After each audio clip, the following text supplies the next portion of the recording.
सभी को जय श्री। मैं इस चालीसा काल के दौरान एक महत्वपूर्ण विषय पर अपने विचार व्यक्त करना चाहता हूँ। उस विषय पर बात करने से पहले मैं एक कहानी का सहारा लेना चाहता हूँ। वह कहानी है लाजरुस के पुनरुत्थान की। लाजरुस ईसा मसीह का एक मित्र था। उसकी दो बहनें थी, मार्था एवं मरियम। एक दिन लाजरुस काफी बीमार पड़ गया और उसकी मृत्यु हो गई। उसकी मृत्यु पर उसकी दोनों बहनें काफी दुखी हो गई। ईसा मसीह को वहां पहुंचने पर देरी हो गई। जब लाजरुस को मरे हुए 4 दिन हो चुके थे, तब ईसा वहां पर पहुंचे और उनकी बहनों के साथ उन्होंने यह निर्णय लिया कि वो लाजरुस की कब्र जाएंगे।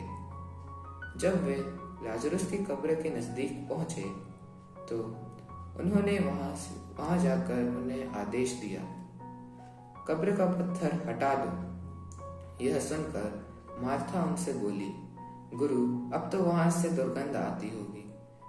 फिर ईसा मसीह ने उन सबों से कहा, क्या मैंने तुम लोगों से यह नहीं कहा कि जो विश्वास करेगा वह ईश्वर की महिमा देखेगा?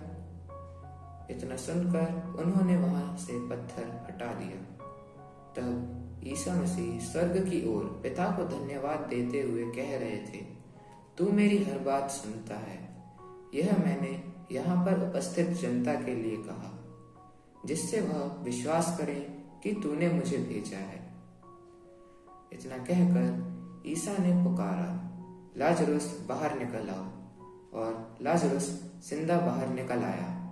यह देखकर जनता एवं लाजरुस की दोनों बहनें अचंभे में पड़ गईं और उनका विश्वास प्रभु के प्रति और बढ़ गया।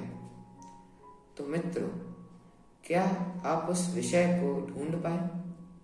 वह है हमारा विश्वास।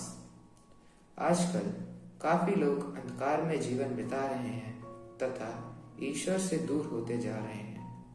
लेकिन ईसा मसीह का संदेश हमें यह सिखाता है कि हमारे अंधकार में जीवन में भी आशा है, लेकिन उस आशा का होना हमारे प्रभु के प्रति सुदृढ़ विश्वास से जुड़ा हुआ है। तो हाँ मित्रों, जितना दृढ़ हमारा विश्वास प्रभु के प्रति होगा, उतना ही करीब हम खुद को प्रभु के साथ कर सकते हैं।